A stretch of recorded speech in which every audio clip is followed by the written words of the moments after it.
Hello बच्चों, आज मैं आपको फर्दर 8.1 का क्वेश्चन नंबर 8 बताने वाला हूँ।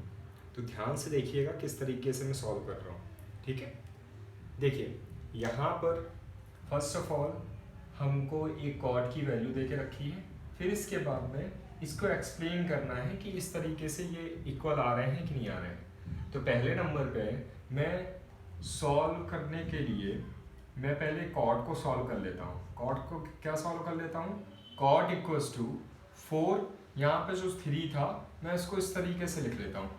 ठीक है, इस तरीके से जब लिख लेता हूँ तो मुझे पता चल जाता है पंडित बद्री प्रसाद जी के पास अपन जाते हैं। पंडित बद्री प्रसाद वो बोलते हैं हर हर भोले, हर हर भोले उनने बोला।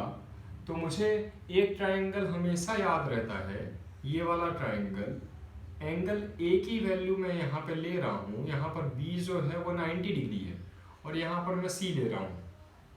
तो ए की वैल्यू पूछी है तो कॉट ए, कॉट क्या होता है, बी अपॉन पी होता है, यानी कि बेस। बेस की वैल्यू क्या, बेस की वैल्यू 4 लिखी हुई है। फिर इसके बाद में परपेंडिकुलर की वैल्यू लिखी हुई है 3। ये दो चीज़ें अपने को मिल गई। हाइपोटेनस की वैल्यू मेरे को नहीं पता है, यहाँ पे मेरे को साइन भी चाहिए, साइन और कॉस की वैल्यू चाहिए। साइन और कॉस की वैल्यू के लिए मेरे को हाइपोटेनस निकालना पड़ेगा। तो मैं क्या लगाऊंगा, पीजीटी लगाऊंगा। पीजीटी लगाऊंगा, पीजीटी लगाने के लिए मेरे को हाइपोटेनस का स्क्वायर करना पड़ेगा, प्लस पी का स्क्वायर प्लस बी का स्क्वायर, परपेंडिकुलर प्लस बेस का स्क्वायर। एच की वैल्यू पता नहीं है, इसको ऐसे के ऐसे ही लिखे रहने दो। और फिर परपेंडिकुलर की वैल्यू कितनी है, 3 का स्क्वायर प्लस 4 का स्क्वायर, बेस की वैल्यू। h का स्क्वायर यहाँ पर 9 प्लस 16, h की वैल्यू मुझे कितनी मिल जाएगी, 5। मैंने डायरेक्ट कर दिया है यहाँ पर, इसको h स्क्वायर इक्वल्स टू 25 लिख देना और फिर स्क्वायर रूट लगा के इसका आंसर निकाल लेना। ये निकल गई h की वैल्यू। h की वैल्यू निकालने के बाद में मैं क्या करूँगा, h की वैल्यू निकालने के बाद में मैं इस क्वेश्चन को देखूंगा और इस क्वेश्चन में मेरे को जिसकी जिसकी वैल्यू पता नहीं है वो निकाल के और मैं क्वेश्चन में वैल्यू पुट करके आंसर निकालूंगा। तो मेरे को अब किसकी वैल्यू निकालनी है, पहले मैं सारी वैल्यू निकाल लूँ। कॉस ए की वैल्यू, साइन ए की वैल्यू और टेन ए की वैल्यू। चलिए, तो यहाँ पर मैं यहाँ पर टेन ए की वैल्यू लिखता हूँ। टेन ए की वैल्यू के लिए मेरे को क्या होता है, पी बाई बी होता है। पी बाई बी में परपेंडिकुलर क्या है, परपेंडिकुलर है बच्चों 3। इसके बाद में बेस क्या है, बेस है 4, मिल गई वैल्यू। फिर इसके बाद में कॉस की वैल्यू, कॉस ए की वैल्यू मेरे को चाहिए। कॉस ए की वैल्यू क्या होती है, B by H. B by H मतलब बेस, बेस कितना था, 4 था। परपेंडिकुलर, इसके बाद में हाइपोटेनस, हाइपोटेनस अपन ने कितना निकाला अभी अभी, 5 निकाला, 4/5। ये आ गई कॉस की वैल्यू। अब साइन की वैल्यू निकालेंगे। साइन ए की वैल्यू के लिए क्या होता है, पी बाई एच होता है, परपेंडिकुलर अपॉन में हाइपोटेनस। फिर इसके बाद में साइन की वैल्यू मेरे पास में यहाँ पर मैं लिख लेता हूँ डायरेक्ट। साइन की वैल्यू कितनी आ जाएगी, पी बाई एच, पी यानी कि परपेंडिकुलर 3/5। ये वैल्यू लिख ली। अब ये वैल्यू लिखने के बाद में ये वाली जो इक्वेशन है, ये क्वेश्चन जो था, मैं यहाँ पर ये क्वेश्चन लिख लेता हूँ। 1 प्लस 1 माइनस है ऊपर, 1 minus tan square A upon में 1 plus tan square A equals to cos square A minus sine square A. Value रख दीजिए अब यहाँ पे। 1 माइनस टेन की वैल्यू कितनी थी, 3/4 थी, 3/4 रख के स्क्वायर लगाइए। 1 प्लस 3/4 पूरे का whole square equals to cos, cos की ए की वैल्यू, कॉस ए की वैल्यू 4/5 है, 4/5 का स्क्वायर माइनस साइन ए की वैल्यू कितनी है, 3/5 है, 3/5 का स्क्वायर। अब यहाँ पर एलसीएम ले लीजिए। एलसीएम लेने के बाद में वैल्यू आपको मिल जाएगी। पहले ऊपर वाले का एलसीएम ले लें, तो यहाँ पर एलसीएम कितना आ जाएगा 16। कैसे किया, पहला नंबर रखिए, आप पहले इसको सॉल्व कर लीजिए, ब्रैकेट को बोर्ड मास पहले लगाओगे आप। 9/16 कितना हो जाएगा, 9/16 प्लस 1 प्लस 9/16, इसी तरीके से 16/25 और यहाँ पर 9/25। अब 16 एलसीएम आ गया, 16 माइनस 9 अपॉन में 16 अपॉन में 16 प्लस 9/16, ये 16 और ये 16 सेम है, कैंसिल आउट हो जाएंगे, ठीक है। इक्वल्स टू लगाओ, अब यहाँ पे भी एलसीएम आएगा 25, फिर 16 माइनस 9 और यहाँ पर कितना आ रहा था, यहाँ पर कितना आ रहा था, यहाँ पर 7 और यहाँ पर 25, 7/25 और यहाँ भी 7/25। इस तरीके से LHS equals to RHS show कर दिया आपने, ये आपका आंसर आ गया। समझ में आ रहा है किस तरीके से करना है, एक बार फिर से मैं एक्सप्लेन कर देता हूँ आप लोगों को। देखिए फर्स्ट ऑफ ऑल आप क्या लिखेंगे, पहले नंबर क्वेश्चन लिखेंगे। क्वेश्चन में क्या लिखा हुआ है, क्वेश्चन में 3 cot A इक्वल्स टू 4। फिर इसके बाद में आपको शो करना है 1 minus tan square A upon में 1 plus tan square A equals to cos square A minus sine square A, ये शो करना है। तो पहले नंबर मैंने cot की वैल्यू लिखी, cot A equals to 4, cot की वैल्यू क्या लिखी थी यहाँ पे 3 cot A इक्वल्स टू 4, तो मैंने cot की वैल्यू के आगे जो 3 लिखा हुआ है वो मैं अपॉन में लेके चला गया। फिर इसके बाद में मेरे को पता है पंडित बद्री प्रसाद जी के पास गया, मैं पंडित बद्री प्रसाद जी से पूछा कि भैया ये cot की वैल्यू मेरे को बताइए कि ये किसकी वैल्यू लिखी है। तो उनने बताया परपेंडिकुलर और बेस की वैल्यू है ये आपकी, ठीक है। तो परपेंडिकुलर बेस की वैल्यू कैसे है, उनने बोला पंडित बद्री प्रसाद लिखो, पंडित बद्री प्रसाद हर हर भोले, तो साइन कॉस टेन, इसके बाद में कॉट सेक कॉसिक, ये होता है। तो इससे आपको क्या पता चल जाता है, इसकी वैल्यू पता चलती है। फिर इसके बाद में अपन क्या लगाते हैं, पीजीटी लगाते हैं। पीजीटी क्या है, ये है पाइथागोरस थ्योरम। पाइथागोरस थ्योरम लगाओगे तो आप किसकी वैल्यू मिलेगी, हाइपोटेनस की वैल्यू मिलेगी। हाइपोटेनस की वैल्यू मिल जाती है तो आप फिर क्या करते हो, tan A की वैल्यू निकालते हो, cos A की वैल्यू निकालते हो और sin A की वैल्यू निकालते हो। इन तीन की वैल्यू निकालने के बाद में ये क्वेश्चन जो आपको शो करना है वापस से आप लिखोगे, इनकी वैल्यू पुट आउट करोगे। पुट करने के बाद में आपको LHS RHS बराबर अगर मिल रहे हैं तो आपके आंसर सही है ना। चलिए इसको नोट डाउन कर लीजिए जल्दी से।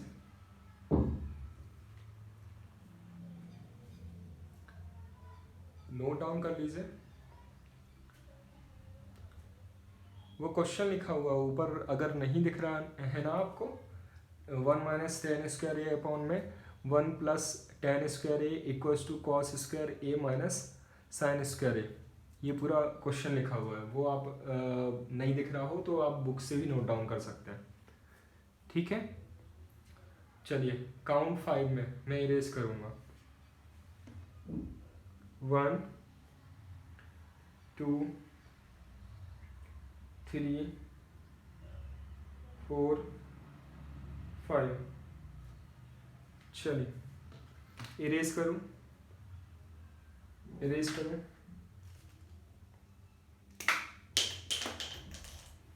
चलिए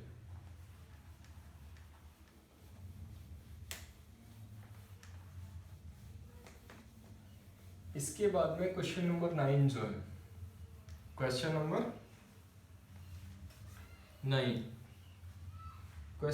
9 जो है, क्वेश्चन नंबर 9 में क्या लिखा हुआ है देखेंगे।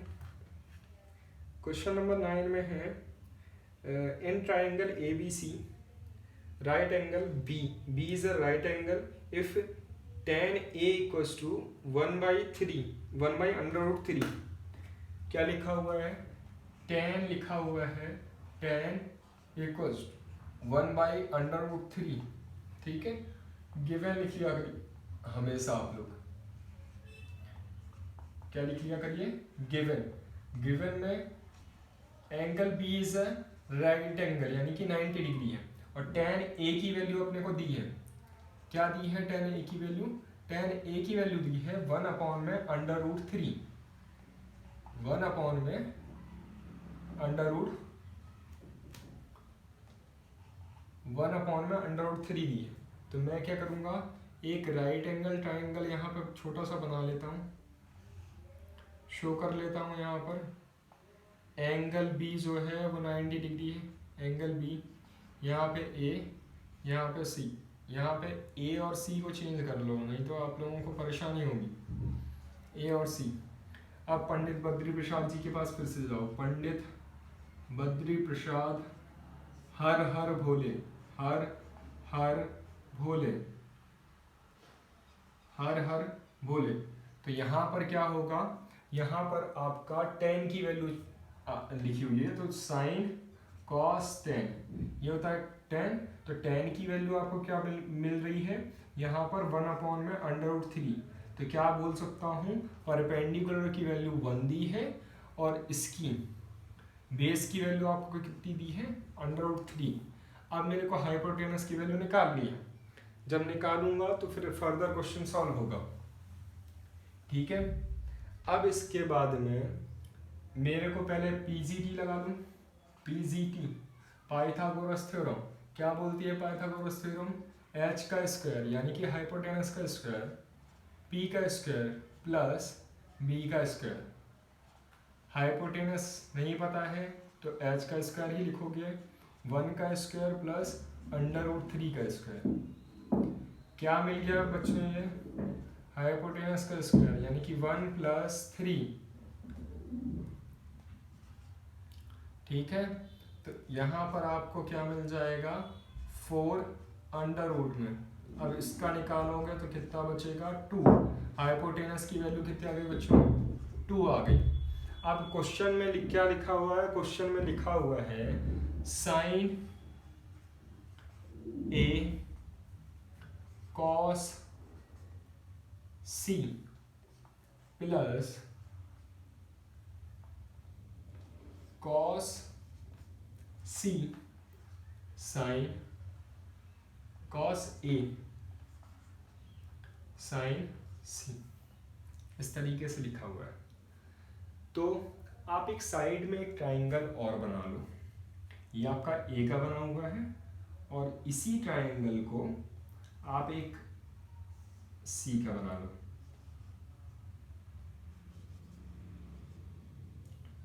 यहाँ पर ए बी की वैल्यू देखिए कितनी लिखी थी, ए बी की वैल्यू जो लिखी थी अंडर रूट 3 लिखी थी, और ए सी की वैल्यू आपको 2 मिली थी, ए सी की वैल्यू 2 लिख दीजिए, बी सी की वैल्यू 1 मिली थी। ठीक है, अब साइन ए की वैल्यू, साइन ए वाले के लिए आपका ट्राइंगल ये रहेगा और सी वाले के लिए आपका ट्राइंगल ये रहेगा। ठीक है, इससे आपको पता चलेगा कि परपेंडिकुलर कौन है और बेस कौन है। जो चेंज होते रहते हैं ना, कि जब एंगल ए पूछते हैं तो चेंज हो जाता है, बी पूछते हैं, सी पूछते हैं तो एंगल चेंज हो जाता है। तो आप क्या किया करो, एक ट्राइंगल बना लिया करो और उस ट्राइंगल से आपको पता चलता रहता है कि कहाँ मैं गलती करूँगा, कहाँ क्या होगा। ठीक है, ए के लिए पंडित बद्री प्रसाद हर हर भोले। ठीक है, अगर फॉर्मूला नहीं याद होते हैं पंडित बद्री प्रसाद जी तो याद रहेगी, है ना, इनसे आप निकाल लिया करो। साइन ए की वैल्यू क्या लिखा हुआ है, परपेंडिकुलर अपॉन में हाइपोटेनस। परपेंडिकुलर यहाँ पर क्या है, 1 है, हाइपोटेनस यहाँ पर क्या है, 2 है। साइन सी की वैल्यू निकालो, साइन सी की निकाल लो पहले। फिर इसके बाद में कॉस ए और साइंस उसकी निकाल लेंगे, कॉस सी की निकाल लेंगे, ठीक है। तो साइन सी के लिए, सी वाले के लिए ट्राइंगल ये है, परपेंडिकुलर क्या हो जाएगा, √3 हो जाएगा। तो यहाँ पर क्या लिखोगे, √3 लिखोगे, √3 अपॉन में हाइपोटेनस, √3 अपॉन में 2, ठीक है। फिर इसके बाद में कॉस की वैल्यू आएगी, कॉस ए की वैल्यू निकालोगे। कॉस ए की वैल्यू निकालने के लिए मेरे को चाहिए ये वाला ट्राइंगल, ए वाला। कॉस ए के लिए क्या होता है, बी अपॉन में एच, बेस क्या है यहाँ पर, √3 है, और इसके बाद में हाइपोटेनस क्या है, 2 है। फिर इसके बाद में कॉस सी की वैल्यू चाहिए, कॉस सी की वैल्यू आपको चाहिए। कॉस सी की वैल्यू के लिए मेरे को वापस से ये वाला ट्राइंगल देखना पड़ेगा। इसमें क्या है, बेस अपॉन में हाइपोटेनस, बेस क्या है, 1 है, 1 अपॉन में हाइपोटेनस कितना निकाला था, 2 निकाला था। अब इन सारी वैल्यू को इस वाले जो क्वेश्चन है उसमें रख दीजिए। मैं क्वेश्चन उतार लेता हूँ पहले, sign A cos C plus cos A sign सी, ठीक है। तो यहाँ पर साइन ए की वैल्यू की जगह पे मैं क्या लिखूंगा, 1 अपॉन में 2 लिखूंगा। कॉस सी की वैल्यू के लिए मैं क्या लिखूंगा, कॉस सी की वैल्यू के लिए लिखूंगा 1 अपॉन में 2 प्लस यहाँ पे फिर इसके बाद में वहां पर क्या लिखा है, √3/2, ठीक है। क्या लिखा हुआ है, कॉस ए की वैल्यू के लिए √3/2 और साइन सी के लिए क्या लिखा हुआ है, √3/2। तो अब इनका इंटू करें, मल्टीप्लीकेशन 1/4 प्लस √3 2 बार लिखा है, एक बार हो जाएगा 3/4।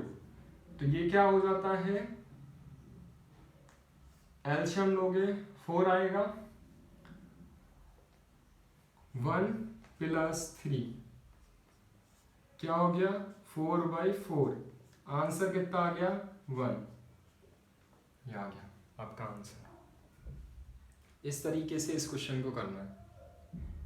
कैसे किया, क्वेश्चन में दिया था, गिवन क्या था, ABC ट्राइंगल है, उसमें बी जो है वो क्या है, राइट एंगल ट्राइंगल है, यानी कि 90 डिग्री है। फिर इसके बाद में जो tan की वैल्यू हमको दे के रखी थी, 1/3 दे के रखी थी। क्या दे के रखी थी, 1/√3 दे के रखी थी। तो मैं पंडित बद्री प्रसाद जी के पास गया, उनसे मैंने पूछा कि पंडित बद्री प्रसाद जी क्या लिखा हुआ है ये। तो उनने बताया कि बेटा बेस और परपेंडिकुलर की वैल्यू लिखी, ठीक है। फिर इसके बाद में हाइपोटेनस की वैल्यू नहीं थी, तो उन्होंने बोला बेटा हाइपोटेनस की तुम्हारे पास वैल्यू नहीं है, पहले नंबर वो निकालो, तब ये क्वेश्चन सॉल्व होगा। तो हाइपोटेनस की वैल्यू निकाली। अब जब हाइपोटेनस की वैल्यू निकाली, मैंने कुछ उसके बाद में मैंने क्वेश्चन को देखा, तो उसमें क्या लिखा हुआ था, एंगल ए लिखा हुआ है और एंगल सी लिखा हुआ है। तो मैंने फिर दिमाग लगाया कि यार एक ही ट्राइंगल में 2 एंगल लिखे हैं, यानी कि परपेंडिकुलर और बेस चेंज हो रहा होगा। जब ये दोनों चीज़ें चेंज हो रही होंगी तो मैं क्या करूँगा, उसमें एक ट्राइंगल एक के लिए बनाऊंगा, एक ट्राइंगल सी के लिए बनाऊंगा। दोनों ट्राइंगल से वैल्यू निकालूंगा, साइन ए की, साइन सी की, कॉस ए की, कॉस सी की, और वैल्यू पुट ऑन कर दूंगा, तो वैल्यू समझ में आ जाएगा कि किस तरीके से आंसर आ रहा है। फिर इसके बाद मैंने वैल्यू रखने के बाद मैं एलसीएम लिया, एलसीएम लिखने के बाद में जो भी कट रहा था वो मैंने काट के और आंसर निकाला। तो अब आपको क्या करना है, इसका स्क्रीनशॉट लेना है या नोट डाउन करना है, जो भी करना है कर लीजिए। मेरे ख्याल से आप लोग स्क्रीनशॉट ले लिया करिए तो ज़्यादा बेटर रहा करेगा, है ना। या अपने से एक बार स्क्रीनशॉट लेने के बाद में आप लोग खुद से घर पे एक बार क्वेश्चन की प्रैक्टिस करने की कोशिश करें, तो उससे क्या होगा, आप लोगों को चीज़ें समझ में आएगी। समझ में आ रही है बात, चलिए इसको नोट डाउन कर लीजिए आप लोग।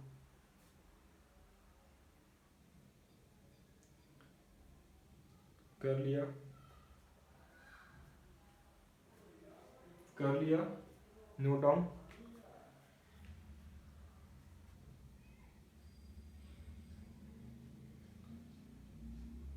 नोट डाउन जब कर लेना तो बता दो मेरे को, काउंट 5 में मैं इरेज करूँगा, 1 2 3 4 5। चल अब यही क्वेश्चन है यही क्वेश्चन है, यहाँ पर लिखा हुआ है, क्वेश्चन सेम ही है, ठीक है। वैल्यूज जो हमको दे के रखी हैं वो सेम ही दे के रखी हैं। आपको अब दूसरा क्वेश्चन में क्या दे के रखा है, क्या वो करना है, निकालना है, कॉस की वैल्यू निकालना है। कॉस ए कॉस सी, क्या लिखा हुआ है वहां पे, cos A cos C minus sign A sign सी, ठीक है। तो इसमें क्या होगा, इसमें भी वही दो ट्राइंगल बनेंगे, और इसमें क्या होगा कि कॉस की वैल्यू एक साइड आ जाएगी, साइन की वैल्यू एक साइड आ जाएगी, ठीक है, और आंसर निकल जाएगा। मेरे पास में कॉस की वैल्यू के लिए डायरेक्टली मैं रख देता हूँ पंडित बद्री प्रसाद हर भोले, ठीक है। परपेंडिकुलर, और मैं ये वाला ट्राइंगल भी तो मेरे को बनाना पड़ेगा। यहाँ पे बी है तो बी लिख लेता हूँ, यहाँ पर सी है और यहाँ पर ए। तो यहाँ पर वैल्यू ए बी की कितनी थी, √3 थी। दिख नहीं रहा होगा ना आप लोगों को, यहाँ पे बना देता हूँ। यहाँ पर क्या है, एंगल सी है, यहाँ पर एंगल बी है, मतलब ए है, और यहाँ पर बी लिखा हुआ है। तो यहाँ पर बी सी की वैल्यू कितनी है बच्चों, बी सी की वैल्यू है 1 और ए बी की वैल्यू √3 है। हाइपोटेनस चेंज नहीं होता है, तो जब भी ए की वैल्यू लिखोगे तो इस वाले ट्राइंगल से लिखोगे, और सी की वैल्यू जब भी लिखोगे तो यहाँ से लिखोगे, ठीक है। एंगल की बात कर रहा हूँ मैं, है ना। तो कॉस ए के लिए ये वाला ट्राइंगल देखो, पंडित बद्री प्रसाद जी के पास जाओ तो बेस √3 के बाद में √3 हाइपोटेनस 2, कॉस सी के लिए चले जाओ, वो बेस कितना है 1, √ नहीं आएगा, यहाँ पर 2 आएगा, ठीक है। साइन ए के लिए वैल्यू कितनी होती है, परपेंडिकुलर अपॉन में हाइपोटेनस यानी कि 2। यहाँ पे साइन सी के लिए मेरे को क्या करना है, साइन सी के लिए ये वाला ट्राइंगल देखना है। साइन सी के लिए √3 अपॉन में क्या हो जाएगा, हाइपोटेनस हो जाएगा। अब इंटू कर लो, √3 अपॉन में 4 माइनस √3 अपॉन में 4, ये दोनों कैंसिल आउट हो जाएंगे, यानी कि माइनस हो जाएंगे, तो क्या आ जाएगा 0। अब ये हो गया आंसर। अब जब पेपर में ये क्वेश्चन आएगा तो आपको क्या करना है, हाइपोटेनस मैंने नहीं निकाला है इसमें, क्योंकि मैं एक बार निकाल चुका हूँ।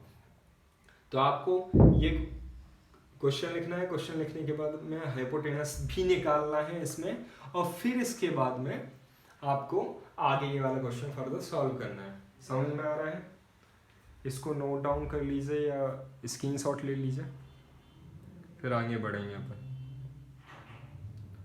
चलिए, समझ में आया? चल, इसके बाद में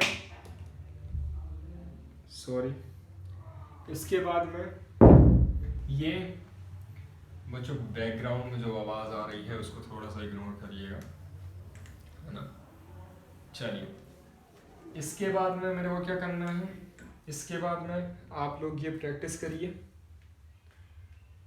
ठीक है। फिर फर्दर आगे सारे क्वेश्चन आप लोगों से सॉल्व हो ही जाएंगे, ऐसा कुछ ज़्यादा भारी नहीं है। 9th वाला क्वेश्चन सॉल्व करके देखिएगा एक बार, नहीं होता है कमेंट करिएगा, ठीक है। कल मिलते हैं फिर से इसी टाइम। Thank you.